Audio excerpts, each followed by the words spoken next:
Woo, mercy, it's hotter than Hades out here, y'all.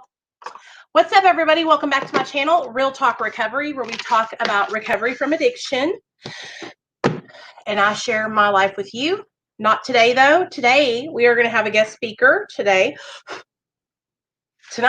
This evening, my friend Heather's going to come on and share her recovery story.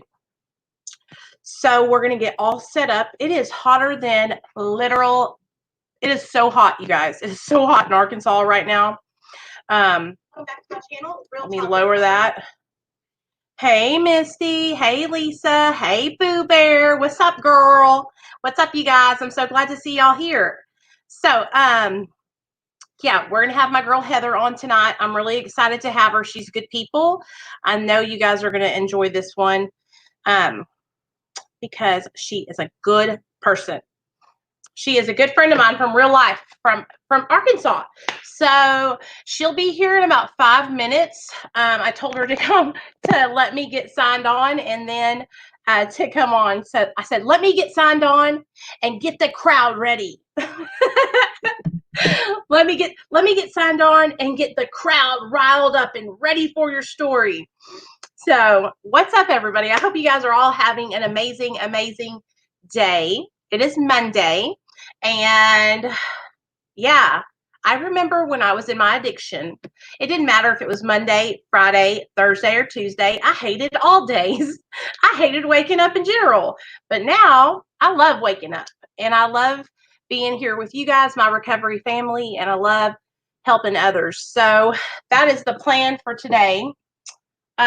This hair is going to drive me crazy, so I'm most likely going to pull it up because I am dying of a heat stroke. I want to show you guys my cool shirt that I ordered from this company called Civil Regime. I showed it to y'all the other day, but it says Anti-COVID-19 Social Club.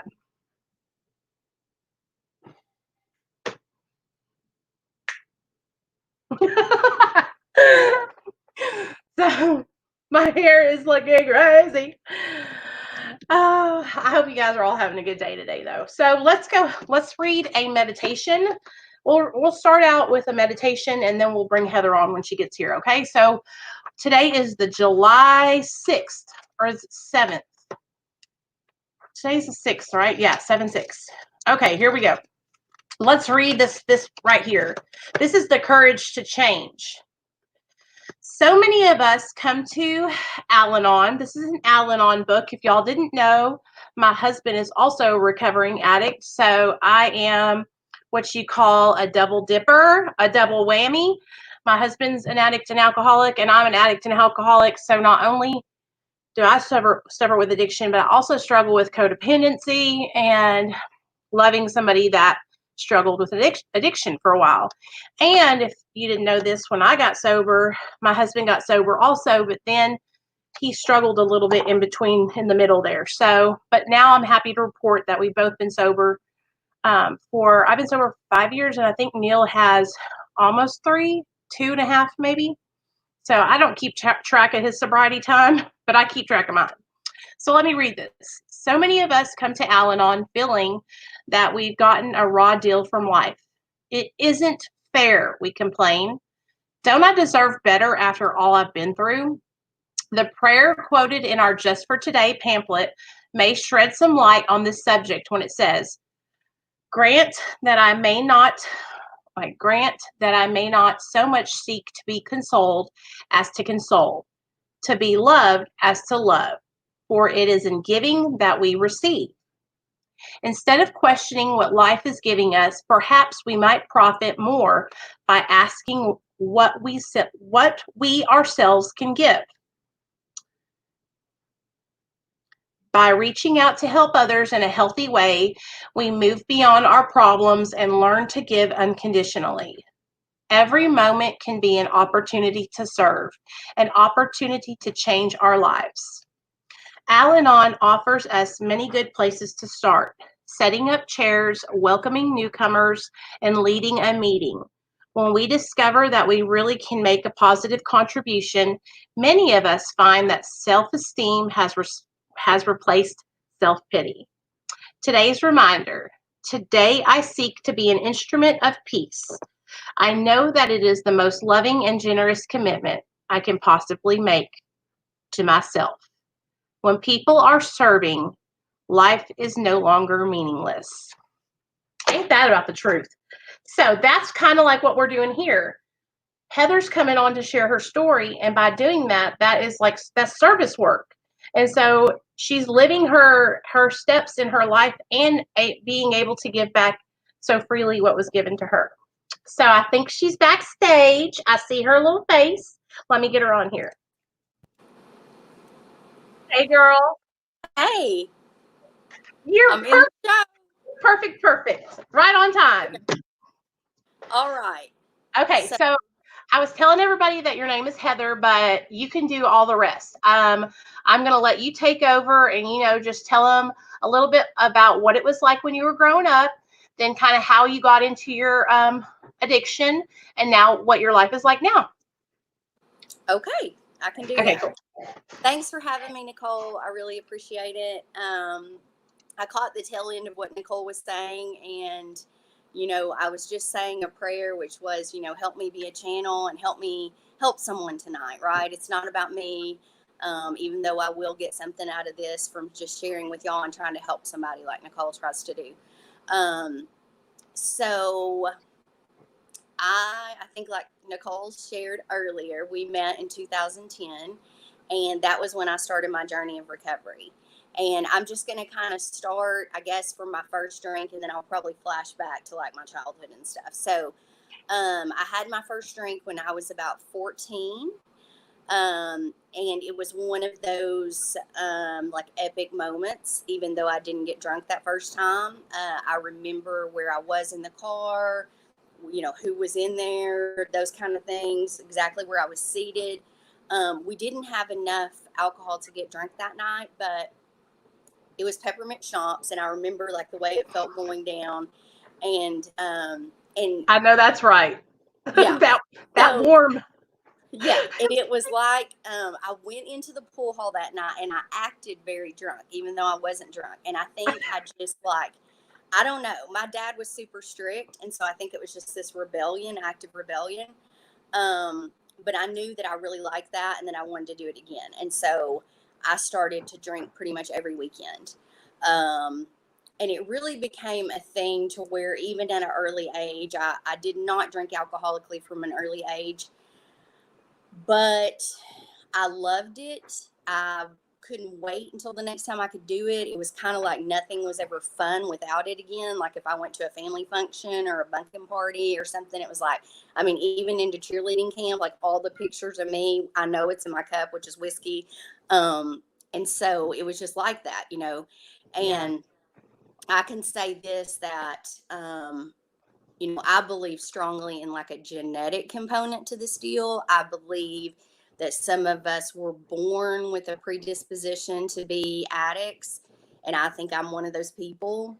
So when I started to really get drunk, it was like the easiest way that I can explain it is like I was missing a chromosome or something before. Like I felt so weird, and I hid it very well, I think, because I had a lot of friends and was popular, but on the inside I always felt like if you really knew me, you wouldn't like me. And Yeah. I did that in I hid my inner authentic self in all kinds of ways, like lying to my friends, trying to boast and act like I was bigger and more cool and all this kind of stuff. Like I remember this one time we were still little, and I told my friends that I had buried this treasure like in this park over by our house. And I just remember all these people following me. Like, I don't even know why they listened to me, but I told them that I'd take them to the place where it was buried, but we couldn't dig it until like 2000 or year 2000. And that was a complete lie. That was just a complete lie, but that's the kind of stuff that I would do because I wanted to seem cooler. So my glasses are already getting weird. So anyway, that was just kind of how high school was. I went on to college, and probably even in college, I kind of looked like every other drinker. But there was this one time in college that I remember I was driving home from the bar, and I I like hit a stop sign. So I don't know, I don't remember if it was one of those nights like where you have to close one eye to see the road, but I had plenty of those. Yeah. And I hit a stop sign, and it was just kind of like, I hit the stop sign, it busted my window, and then I just swerved back onto the road. And I don't know why I remember that, because there were lots of things that started happening to me in college that were kind of sketchy, kind of should have probably been like a little bit of a caution, but for some reason I remember that. And so let me turn my ear down real quick if you don't care. Okay, you're doing so good. Okay, thank you, Nicole. You're welcome. Right. So that happened, and then I got into my early 20s. And so and let me say this, like, I'm an addict of every kind. I don't know that there's any drug that I have not tried. I definitely have favorites. But I'm just kind of addicted to everything, like my vape. I hope y'all don't mind if I vape, but anyway. Oh no, you're fine.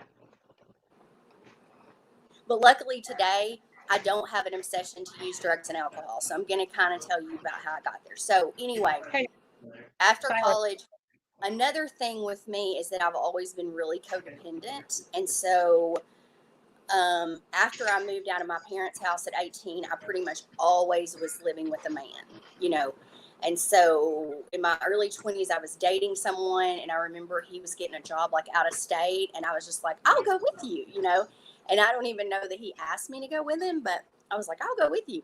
So we went out to Texas, and we were living, and he was working in other parts of Texas. So I was at home by myself. And that was when now let me say, his sister and brother-in-law did meth sometimes on the weekends, just kind of like recreationally, if you can do meth recreationally. So we would go over there sometimes and be drinking. And that was kind of my first experience with that. And I always liked it, but it was like just every now and then. So whenever he went out of, to other cities in Texas, I started to drink really heavily, and I started to hide my drinking. I was lonely. I was out of Arkansas, and even though I made friends really easily, it was that same kind of thing, I would like do ecstasy with the neighbors and just like kind of went buck wild when he went out of town. Yeah. And, when he would come home, he'd be like, I don't know about all this, like you seem kind of like you're drinking more and more and more. And one time I had showed him a bottle of vodka that was like in the closet, and he like played it off like, I don't really think you're that serious. Like, I think you're being dramatic. And I was just trying to be like, I'm not. So I thought that the answer, and you may have heard about this before, some of y'all, I don't know what your experience is, but this thing called a geographical cure. So I think that that's what I was doing when I said, I'll go with you to Texas. That's also what I was doing when I decided that we needed to come back home. And so my dad had a job at a certain company in Little Rock, and I was like, we just need to go back home. My dad's going to get you a job. So we went back home, and I was working at this place. I had started leasing apartments when we were in Texas. So I got a job at an apartment complex in Little Rock, and I was working there, and some of the girls there were like, are you on Prozac? And even though I had always struggled with anxiety more than depression, it was I had already kind of started to feel like if I could just get rid of this anxiety, and if I could just get to this place, whether it's the next man, the next job, the next major in college, then I won't drink so much, and I won't feel the need to like use drugs with random strangers, So I'm trying to use this outside thing, right? So whenever I worked at that apartment complex, one of the girls was like, are you on Prozac? And I said, no. And she's like, we're all on it. And she said, come and join us. Join the Prozac train. So she was like, we're all on it, and it makes you feel really, it makes you really happy. So I immediately went to the doctor and was like, the skills we have to like say what we need to say to get on whatever.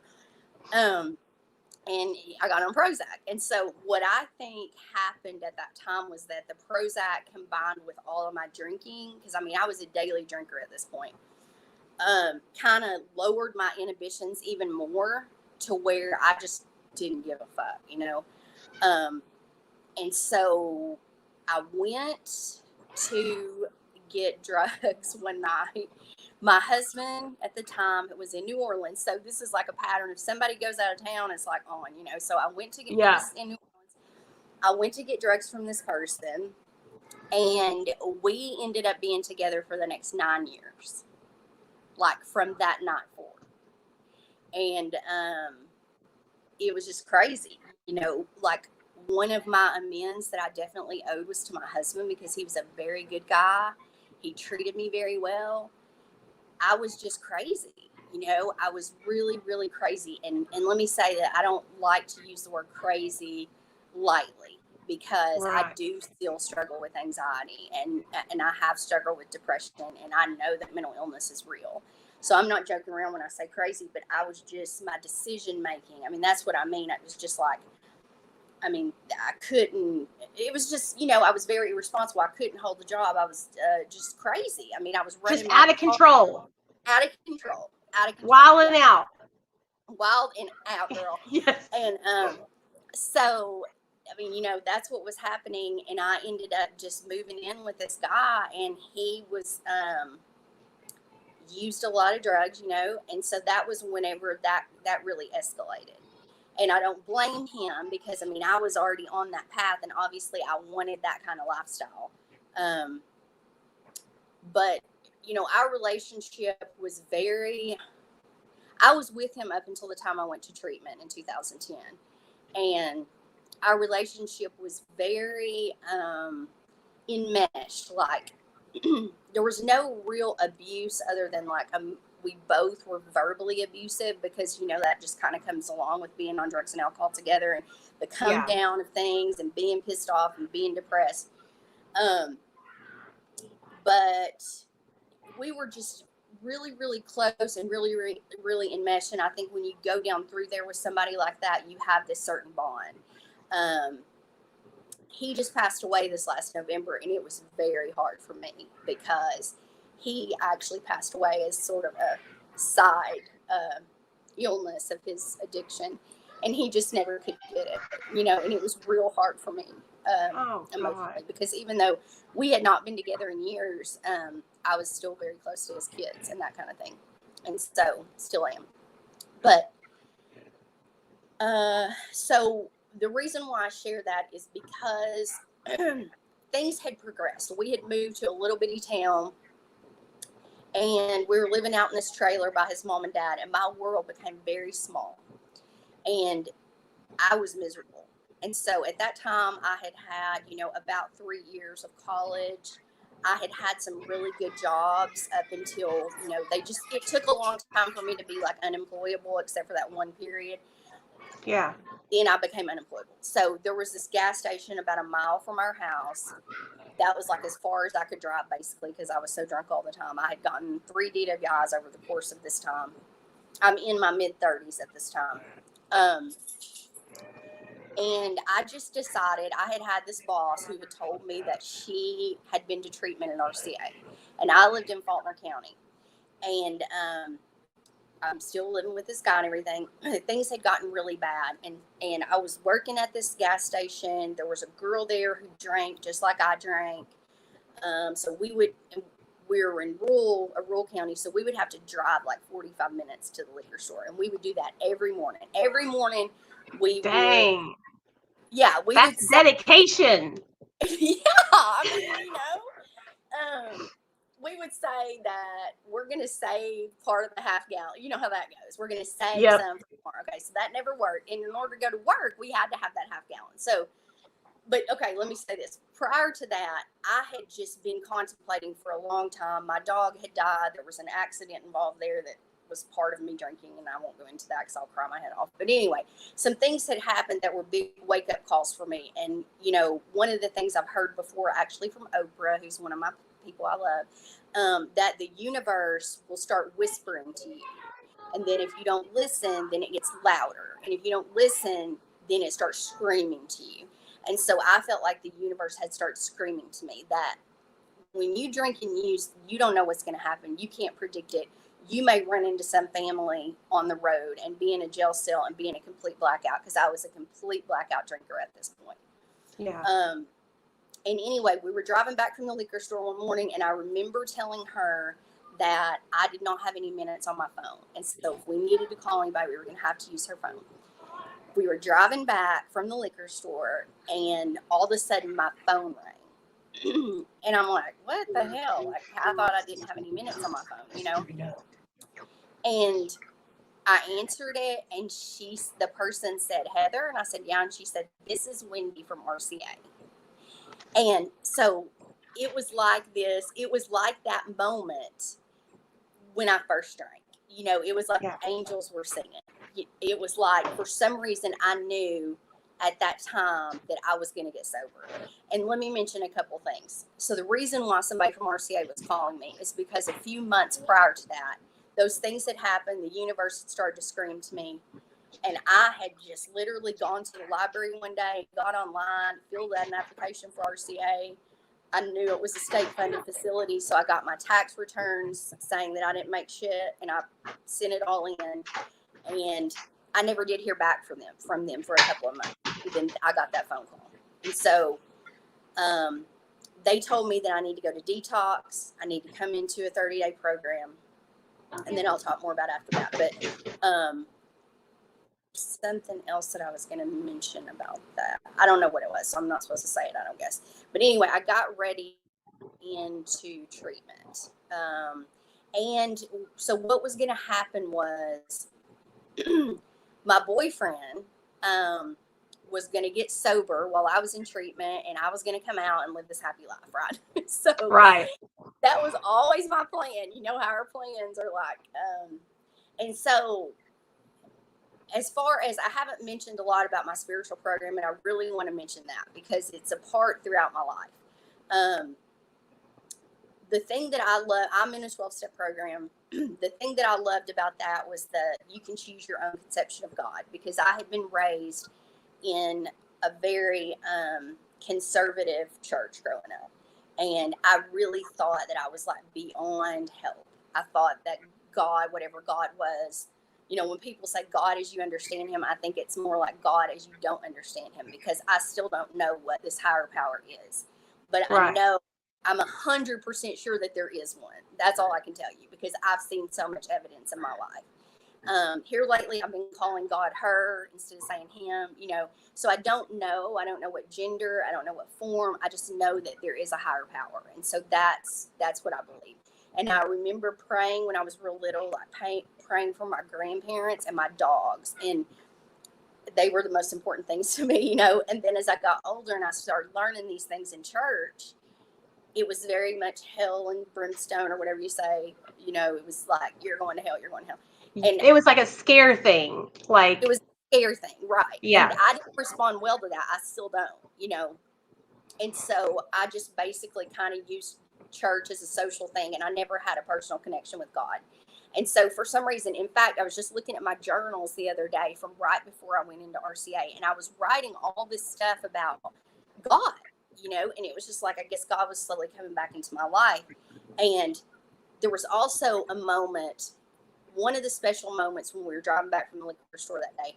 But prior to that, like, I had been hearing this voice, and it wasn't like an audible voice, but it was just like a voice that kept coming in my head. And it was saying, like, you're not meant to die on a couch somewhere, you know.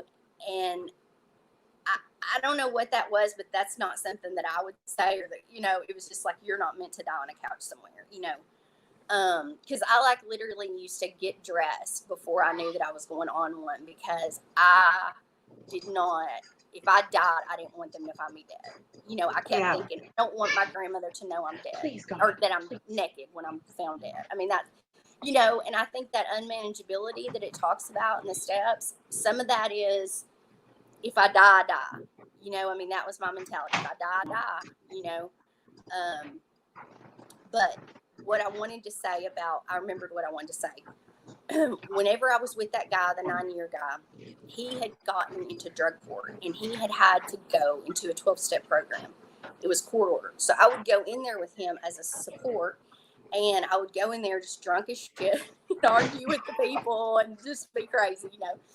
And but there was this one dude from there that I used to get high with, And I did not even recognize him. Like, it was like he had done such a 180 in this program that I did not recognize him. And so that always stuck with me, you know.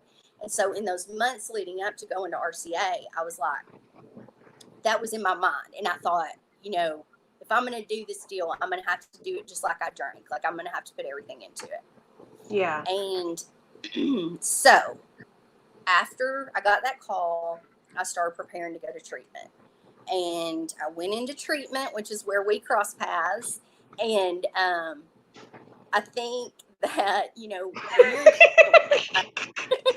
you're thinking about the layout story, aren't you? I'm just thinking about how crazy I was and how I felt like when I got there. I felt like you just had it all together.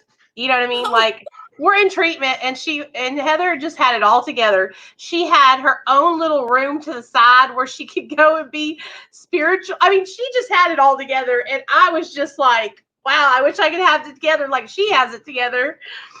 You know? That is so not true, man. Okay.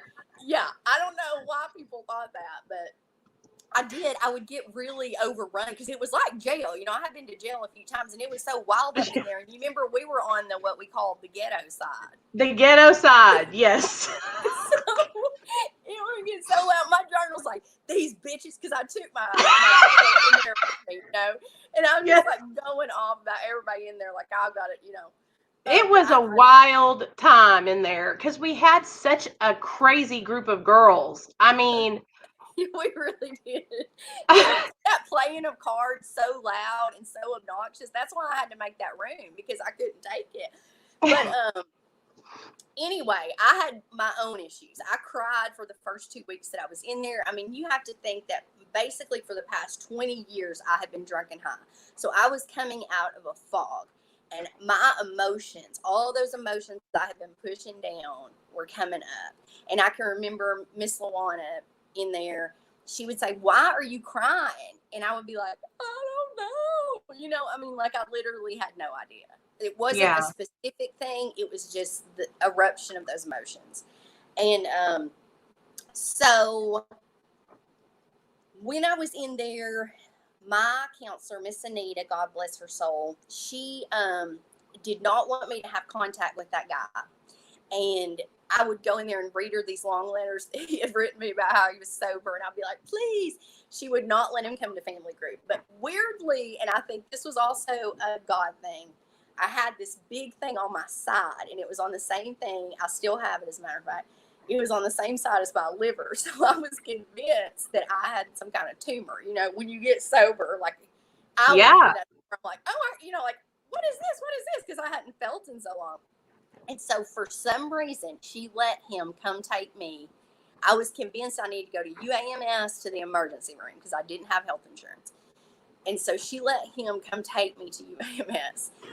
And when he got there, he was so, like, geetered out. I mean, I'm talking, he was on one. And when I saw him, you know, I had been sober for 2 weeks by this point. And I was just like, oh, damn, like, I'm not going to be able to go back there. You know, I mean, it was just like this huge awakening that I cannot go back there because at this point, people had started bringing meetings in.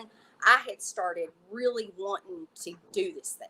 You know, I was tired of living the way I was living. I was miserable. I was in that if I die, I die state, you know, and that's no way to live. And so anyway, he took me and I had this realization. So I started to come back and talk to Miss Anita about what I was going to do. And we made the decision for me to go to Williamsburg, which is like some people may call it Kim-free living, sober living, halfway house, whatever you want to call it. It was like that. And I had gotten this DWI like the year before I went to treatment.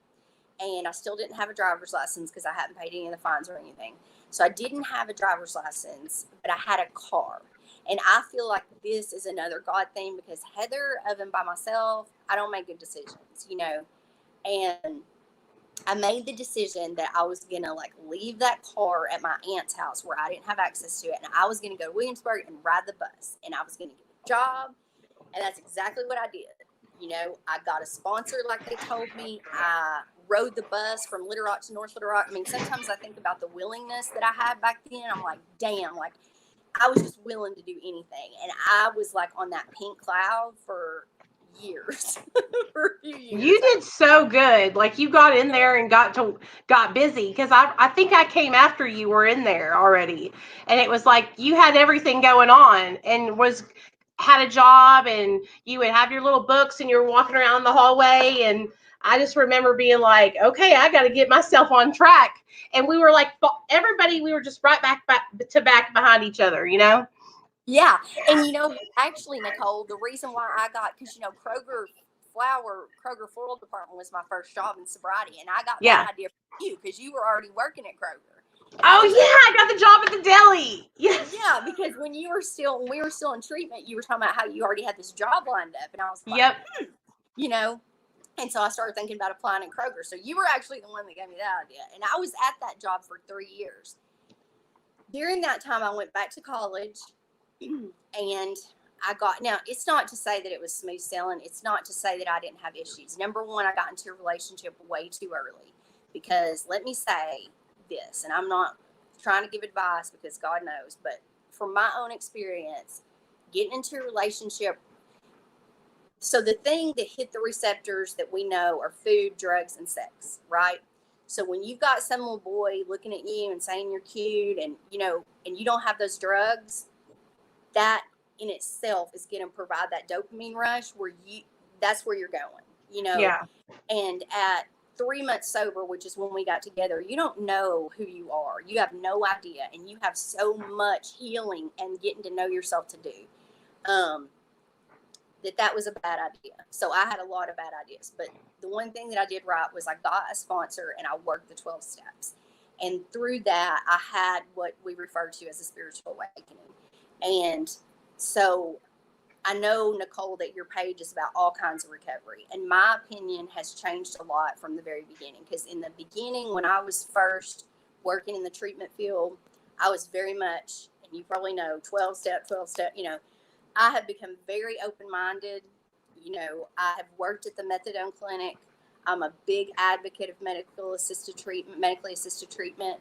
I believe for many people, that's the best solution. It keeps you alive, you know. I mean, and you can just from seeing me, like in real lifetime, like seeing me all those years struggling and relapsing and going back and forth and coming in and out of treatment, and then coming back to treatment and you working there, and I'm like, what the hell? You know what I mean? Like, and now it's been 5 years and I haven't gone back. I haven't relapsed. And that's like, I've never been able to do that. And so it's like you get to see people like me who are doing it, and you're like, well, this must be working, you know what I mean? And you knew how bad, how hot mess I was, how I was a liar.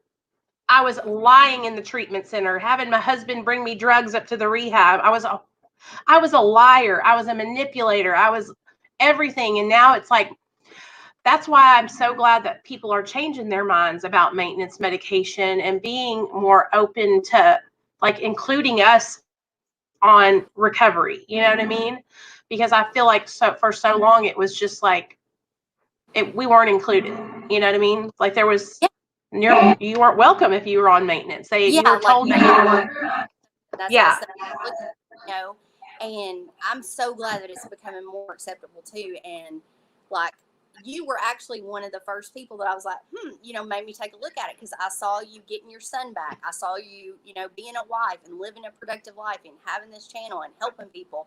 And, you know, it made me take a second look at it. And I really think that it's, you know, and I think recovery is not all once, you know, it's not one size fits all. And like, you've been involved in 12 step, you've got the medically assisted treatment. I think, you know, it's just like you put these tools in your toolbox and whatever works, you know. I mean, I like to do yoga. I like to read, you know, spiritual books other than 12-step books. I like to, are you thinking about me doing those exercises? I'm seeing you doing yoga right now, girl. I'm seeing you walking the laps outside the treatment center. Yeah. So, I mean, there were a lot, Oprah, Super Soul Sunday, Yeah, all the I love things that show. into my spiritual program. And so I think that what works for you is what you should do. Whatever helps you is what you should do. So what the 12 steps did for me was they helped me get out a lot of the wreckage of my past, and they helped me share with another woman honestly. They helped me to be able to make a face-to-face amends, which I never thought I'd be able to do to my dad and to some of my family members. So that's where they really helped me, was kind of like clearing out that garbage where a higher power could come in and I could have that spiritual program. So that's how it's helped me, and that's just me. But let's see what else I was going to say. So I ended up marrying that guy. We ended up being married for several years. Like I said, I graduated from college. I got a bachelor's degree in addiction studies, and I went to work. My first job was at the state-funded detox, which was Mid-Arc at that time. And I got to help a whole lot of us, That's shake it, so cool. and it was actually one of my favorite jobs I've had.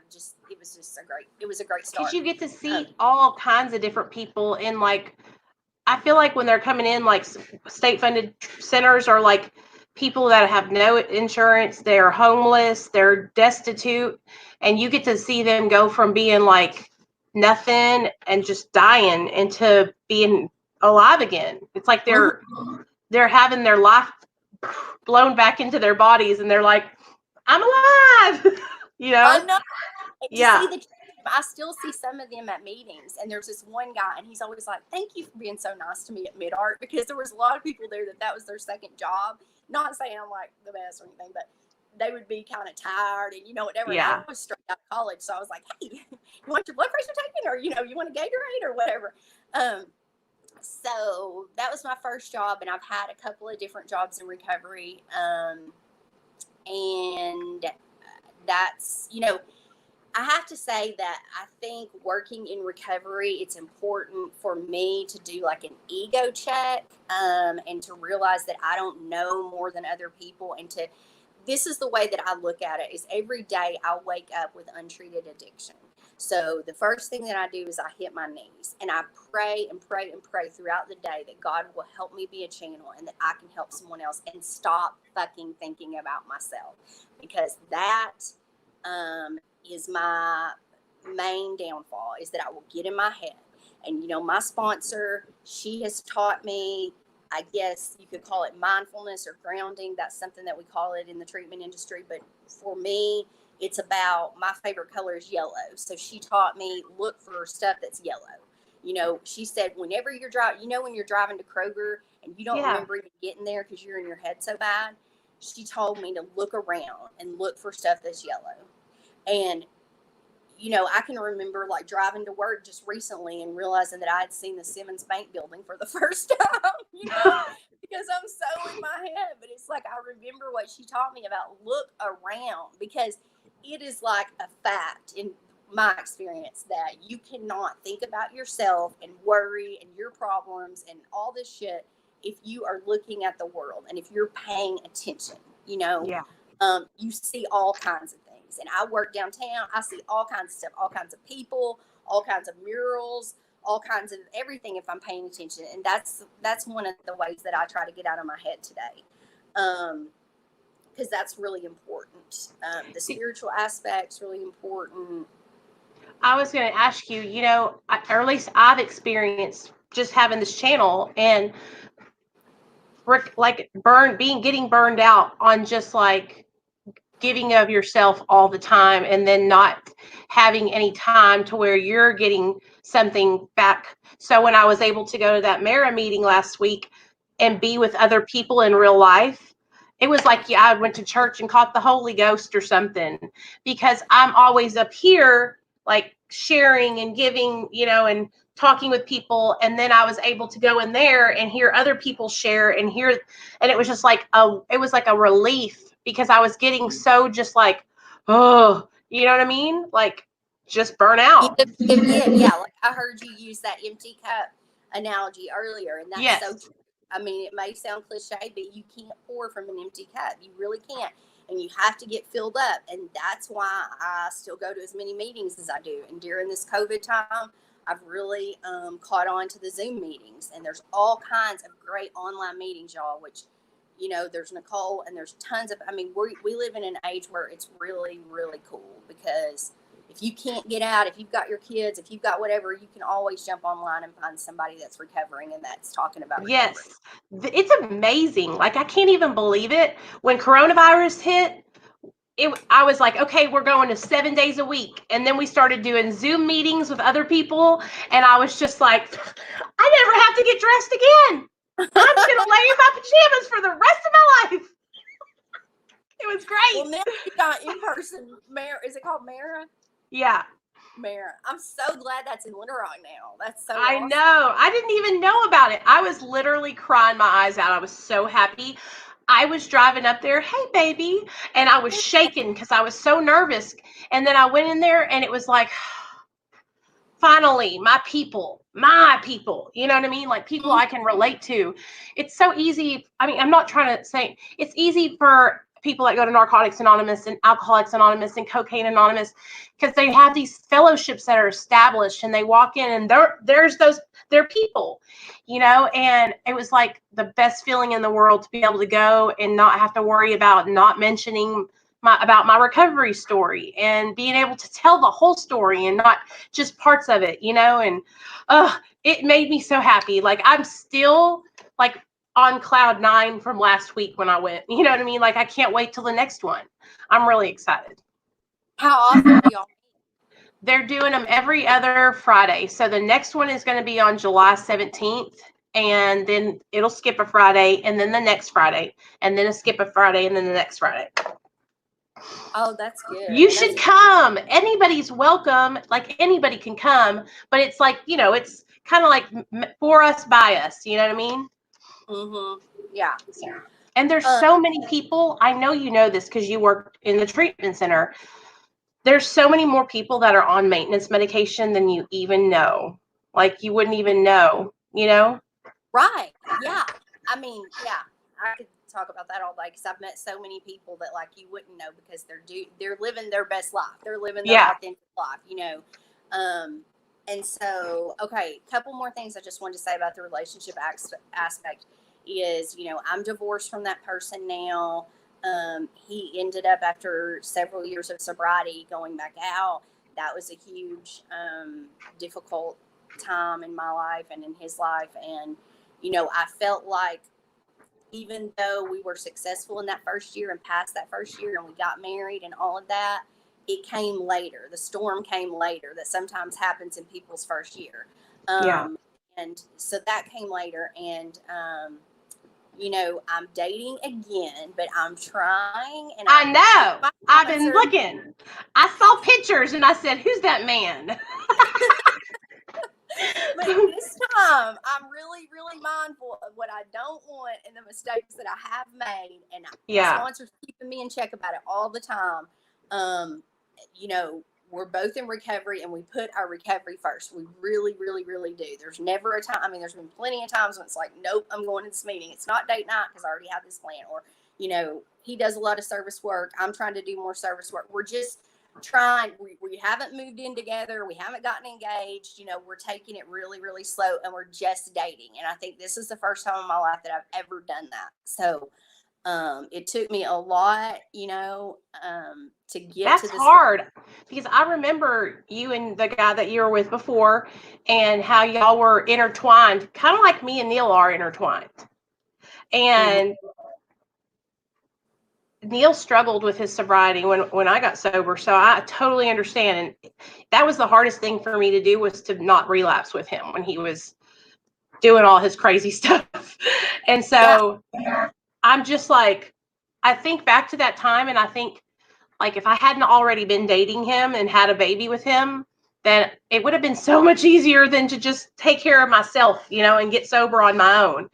It was like I put so much more pressure on myself having this, you know, but it is what it is, you know what I mean? Like, we have a kid together, and I love him, and I'm glad that he's gotten his life together now and that he wants recovery now, but I couldn't make him want recovery. I wanted it so much, but he was just kind of like, whatever, It's such a personal decision, just like quitting smoking or quitting anything else. It's you that has to come to that place that, like, I really want this for myself and I'm willing to do the work, And I kept trying to save him, and finally my sponsor was just like, if you love him and you care about his well-being, stop, because you're killing him. Like, you're giving him a soft place to land, because Yep. even after we split up as a couple, I was still trying to, and the last time he called me, he said he was behind Kroger and it was raining and he didn't have anywhere to go.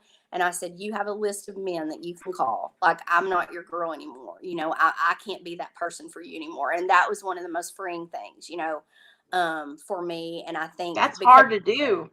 it's hard to do, but I had a lot of people enabling me early on, not in my recovery, but in my addiction. And I've always said my grandmother died in 2005, and I don't think I could have ever gotten sober with my grandmother alive, because she always gave me that soft place to land.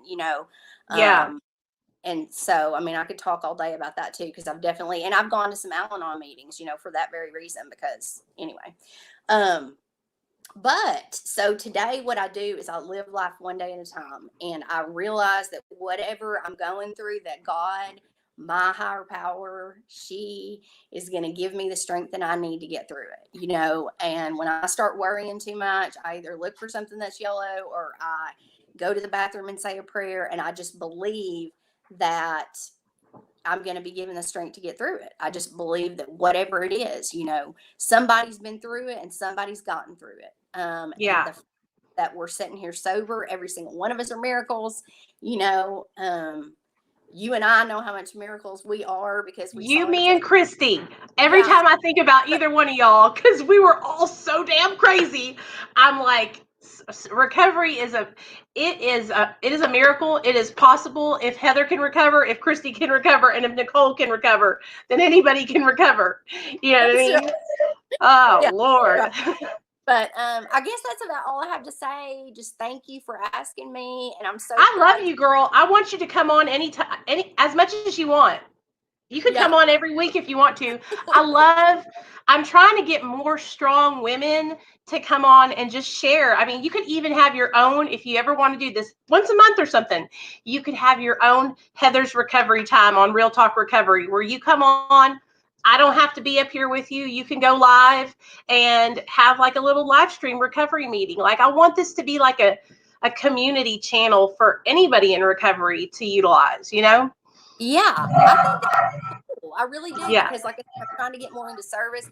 And whenever, because when women brought meetings to us into RCA, that really set me on fire for recovery, because I saw them all nice looking, smelling good, hair Yeah. combed, putting sentences together, whatever you want to say. And it made me want what they had. And so I think the service work aspect of it is so important. And right now with COVID, online's what we have. And, I'm willing to do anything that anybody needs. So, I've been taught to say yes if you can. I'm going to give you, I'm going to give you a list of channels that I am networked with that need speakers for their channels.